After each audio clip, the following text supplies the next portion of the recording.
the pre-production, where there's only like script. We're not doing the real filming. So at that stage, as a sound mixer, I will read through the script and circle out like some parts. I think maybe we need some key elements during shooting and talk to the director. Like there was one project that they has to shoot a scene that they sing like karaoke in the KTV, and also they're shooting a scene that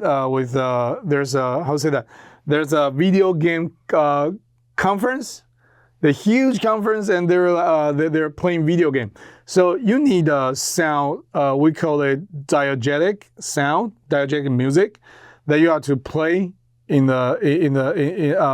when shooting. So that's a problem. Like, do we need the dialogue from that scene? If we do, then the copyright of the music, because when you record on set, you record everything. So if the dialogue mixed with the music on set, it might be a problem. Also, are there going to need some extra like care of the location sound? Like there was one scene, they have a band playing in the scene, and the band is like the key elements of the series, of the project. So do we just use boom mic, or do we actually mix on stage, and then we send 2-track, the actual mixed stuff ready to use, and we record like B track that we can use afterwards? So there was one project that is not on air yet, and it's a series with like 10 or 15 episodes. Mm-hmm. Each episode they have one band or singer. So the singing, the band is very important, key elements in every episode. So we actually during the pre-production, we talked to the set manager, we talked to line producer, what kind of equipments we need. We maybe have to use to record B track for post to use.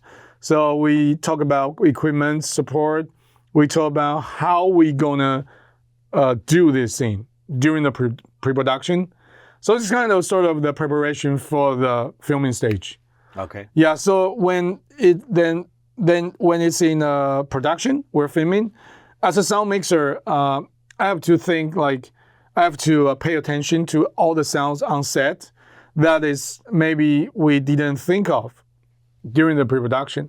Maybe there are some key elements, the noise, maybe even a little noise the actor or actress, the character made during the shooting. Maybe that's something we need to record it.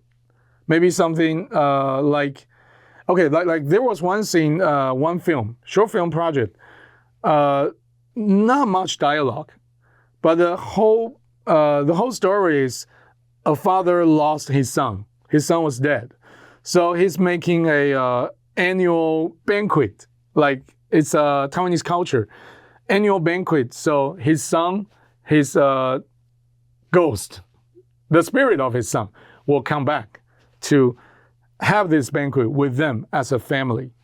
So there are not much dialogue. Most of it is cutting vegetables, frying stuff, making all the dishes and stuff. So I have to pay attention to it, because usually you just use the boom mic to, okay, he's cooking. But how he cook? He put this first, or he put that. Or when he stir the sauce, it actually transform the emotion of his inner thoughts into that little movement. Because when you're happy, you probably stir the sauce like very lightly, very happily. But when you're sad, when you're missing someone, you actually stir it very slow. You probably accidentally hit the bowl pan, a little bit. You make some noise. It might be hard or it might be light. So this kind of stuff is very difficult to emotionally reproduce during the Foley stage, because you won't be able to feel how the character feels as the actor feels as that character. So during the production, I have to pay attention to this stuff and decide to like, okay, we need to take that sound. It's not something we can reproduce afterwards. Yeah. So during the filming stage, I have to make decision that something we really need to catch on set or something that we can leave afterwards. So I would say making decisions, important, fatal, and very key decisions. Yeah. So then move to the post-production. I decided to then during the post-production, I will look the film, the project in a totally different way, because it's after editing. So usually after editing, it might be a little bit different than the script it used to be, due to a lot of reality problems or creativity stuffs. So I will look at it as I never watched it before. Then I will decide to how to give something that is to support how it looks like right now, not as the script, something like that. So different stage, making different decisions. Yeah, but I would say during the post-production, you're actually more like creating, creating something new, not just making decisions as it were. I see. Yeah. And it's also a moment where outside of the sound, I mean, as a director, there's like 3 writing stages. First, the script, you rewrite on set depending on the conditions, the actors, and editing is like the last stage of writing. Yeah. And I think from a sound point of view, with the sound effects, Foley, and score, you can add another layer of writing as well. Yeah. Yes. There. So is it the director who tells you I want this, or you as in your case, composer / sound mixer telling the director, we could do that, we could add this? How's the conversation going?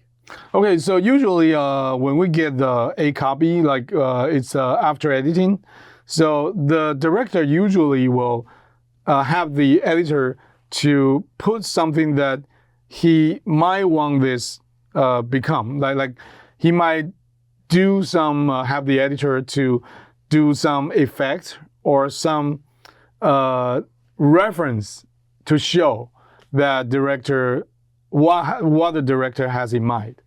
So when I receive those, I will look at a different way. I will try to read what the director wants here. Then I will do it maybe in the same way, but to refine it, to make it sound more smooth or better or else. But the goal is to achieve how the director wants. But sometimes there are some scenes that maybe director didn't think that we can do this. But as a sound mixer and also a sound designer, I can achieve them with sound effect design. I can achieve with maybe cut off some dialogue that is, I don't think it's important. Then I add some sound effect to reflect the character's state of mind, something like that. Try to still emphasize, to show what director might wants to help the scene, the storytelling.